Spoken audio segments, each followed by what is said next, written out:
चाळीसगाव नगर परिषदेवर नगरपालिका स्थापना झाल्यापासून सर्वात जास्त मताधिक्यांनी नगरसेवक निवडून देण्याचा विक्रम भारतीय जनता पार्टी 24 नगरसेवक आणि एकाचा अजून चाललंय 25चा आकडा प्लस 6,000 पेक्षा जास्त मताधिक्य नगराध्यक्ष पदाला. मला असं वाटतं की जनतेने दिलेला हा विकासाला कौल आहे.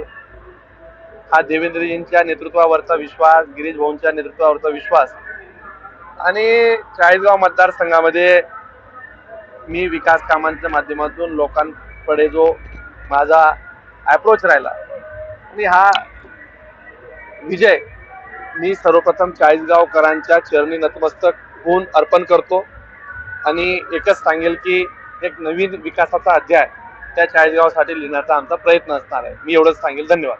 दादा, तुम्हाला इथे सर्वात मोठा धक्का असा बसला आहे तर तुमचे जे शहर अध्यक्ष आहेत ते पडलेले या निवडणुकीत, याकडे असं आहे आपण की कसं पाहताय? शहर अध्यक्ष पूर्ण शहराच्या निवडणुकीच्या प्रक्रियेत सक्रिय होते.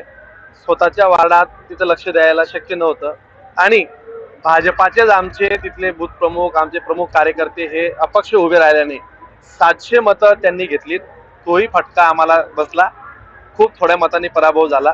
पण मला असं वाटतं की तो पराभव आम्ही पराभव समजत नाही, पण तरी जनतेने दिलेला कौल त्या विषयाने मान्य आहे. आज मला एक सांगा, पण सगळे बरेचसे प्रस्थापित लोक ह्यावेळेस घरी बसलेत आणि 25 जागा कधीही न मिळणाऱ्या एवढ्या जागा आज सगळ्या या भारतीय जनता पार्टीला मिळाल्या. निश्चित मी चाळीसगावकरांचा जनतेचं मनापासून आभार मानतो. दादा, निवडणुकीच्या पूर्वी तुम्ही लोकांना असं आवाहन करत होते की भावनिक साथ घालू नका आणि भावनाच्या भरात जाऊ नका, तर तुमच्या या अतिशय सुस्पष्ट विकासाला कौल दिलेला आहे. भारतीय जनता पार्टीवर विश्वास ठेवला आहे. भारतीय जनता पार्टीचे तमाम कार्यकर्ते जनतेने ही जनतेने विश्वास ठेवला आहे.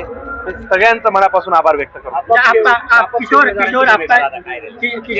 आम्हाला आता अपक्षाचे झालं, ते जरी पक्षाचे होते पण आता आम्हाला भाजपाला आमचीच मेजॉरिटी एवढी आहे, त्यांना काय देण्याचा विचार चर्चा वेगळ्या होतील.